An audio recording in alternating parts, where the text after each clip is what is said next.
پھر حضور کے ساتھ لگ گئے۔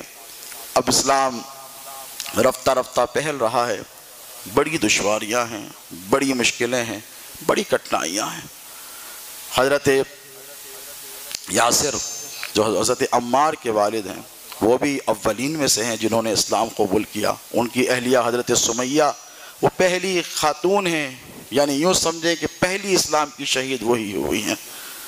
اس قدر بے دردی سے ان کو قتل کیا گیا کہ آپ تصور نہیں کر سکتے۔ اب حضور کیا کرتے؟ گھر میں تو سب دشمن ہو گئے تھے، ابو لہب ہے، دیگر لوگ ہیں، اور یہ کہہ رہے تھے کہ ہمارے بتوں کا انکار کر دیا، ہم ان کو چھوڑنے والے نہیں۔ تو خفیہ طور پر سیکریسی میں اسلام کی تبلیغ کا کام شروع ہوا۔ ایک گھر حضرت یاسر نے انتخاب کیا، اس کا نام دارالارقم رکھا گیا۔ یوں سمجھیے کہ اسلام کی تبلیغ کا وہ پہلا مرکز بنا۔ وہاں پر کیا کرتے؟ چھپ چھپا کر صحابہ کا جذبہ دیکھیں، صحابہ کی خدمات دیکھیں۔ اسلام جو ہم کو ملا ایسے ہی نہیں ملا ہے، بہت قربانیوں کے بعد ملا۔ حضرت یاسر جاتے، کسی کو پکڑ کے لاتے، راستے میں خفیہ طور پر اندھیری رات میں بیٹھے، تمہیں پتہ ہے نبی آ گئے ہیں، نبی آخر الزماں آئے ہیں۔ وہ خیر کی طرف بلاتے ہیں، وہ بتوں کی پرستش سے روکتے ہیں، وہ ایک اللہ کا پیغام دیتے ہیں۔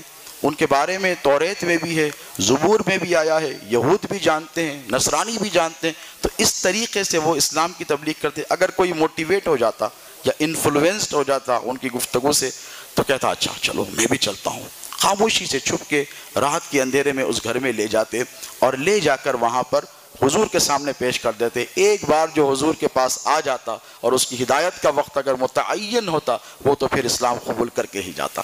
تو ایسا خفیہ طور پر اسلام۔ تو اس تحریک میں سب سے آگے امیر المومنین سیدنا ابو بکر صدیق رضی اللہ تعالیٰ عنہ کا نام معامی اس میں گرامی آتا ہے۔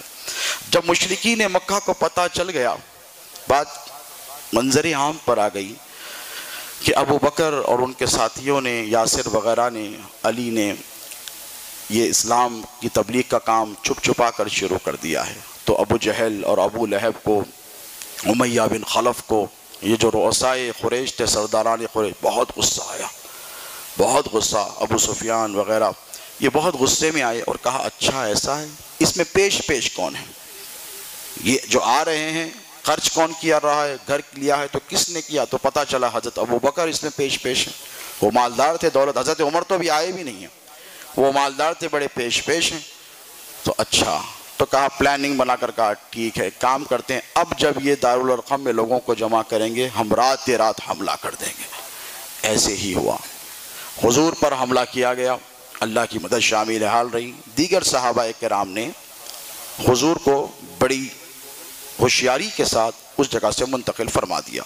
حضرت ابو بکر دروازے کے سامنے آ کر ٹھہر گئے، ڈٹ گئے، اور کسی کو آنے اندر نہیں دے رہے۔ حضرت ابو بکر پر یک بار حملہ کر دیا گیا اور جسم لہو لہان ہو گیا، سر سے، منہ سے، چہرے سے، ہاتھوں سے، پیروں سے، ہر طرف سے زخمی کر دیا گیا۔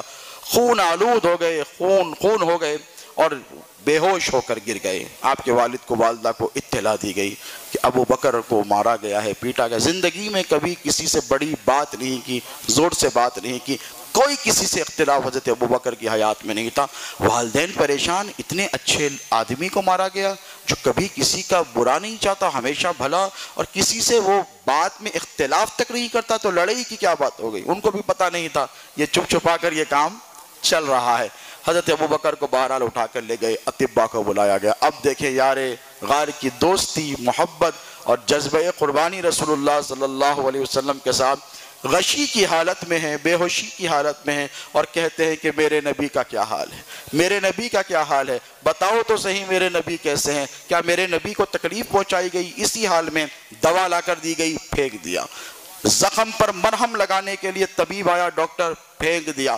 ایک دن گزر گیا، 2 دن، خون نہیں رک رہا ہے، کمزوری پہ کمزوری ہو رہی ہے۔ ماں باپ کہنے لگے کم سے کم دوا تو لگا لو، پھر جا کر ان کی خبر لے لینا۔ تو کہا مجھے رب کعبہ کی قسم ہے اس وقت تک نہ دوا کھاؤں گا نہ زخم پہ مرہم لگاؤں گا جب تک کہ میں اپنے نبی کا چہرہ نہیں دیکھ لیتا۔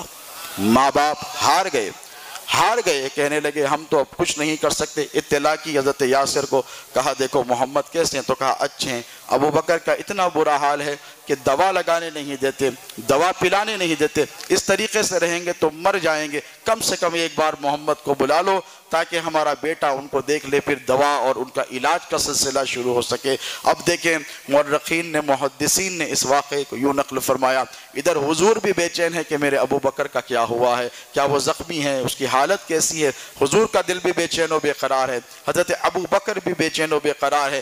حضور اپنے حجرے مبارکہ سے نکلے، حضرت ابو بکر اپنے گھر سے نکلے، دونوں آ رہے ہیں۔ صحابہ نے بیان کیا ہے، دیکھنے والی آنکھوں نے دیکھا ہے کہ جو دیکھتا اشکبار ہو جاتا۔ ادھر سے صدیق اکبر کی آنکھوں سے آنسو رواں ہیں، ادھر حضور کے چہرے اقدس سے آنسوں کا سیلاب رواں ہیں۔ دونوں مل کر آئے اور آ کر حضور کو ایسے ہاتھ لگایا جیسے کوئی ماں اپنے بچے کو دیکھتی ہے بہت دنوں کے بعد، ملنے کے بعد، سب ٹھیک ٹھاک ہے۔ اس قدر محبت تھی، حضور کے چہرے پر ہاتھ لگاتے ہیں، حضور کے سینے پر ہاتھ لگاتے ہیں، حضور کے دستہائے مبارکہ پر ہاتھ لگاتے ہیں، خطبوں کو ہاتھ لگا کر دیکھ کر کہتے ہیں یا رسول اللہ آپ خیریت سے تو ہیں؟ میرے حضور فرماتے ہیں ہاں ابو بکر میں اچھا ہوں، تیرا کیا حال ہے؟ تو کہا یا رسول اللہ آپ کو دیکھ لیا اب میں اچھا ہو جاؤں گا۔